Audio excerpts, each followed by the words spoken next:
যে ভুল করেছি আমি বিড়ি খাওয়া শিখে 6 মাস 1 বছর পরে বিড়ির দাম বাড়ে কেন যে বন্ধু বিড়ি খাওয়া শিখাইলে এ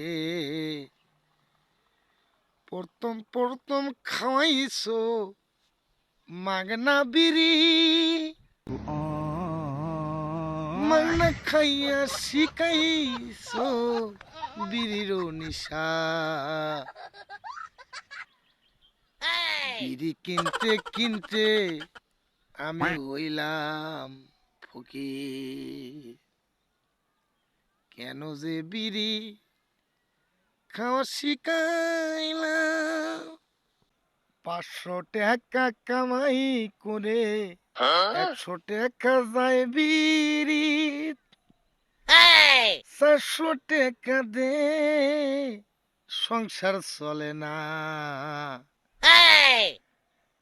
বিড়ির মালিক কি তা বোঝে না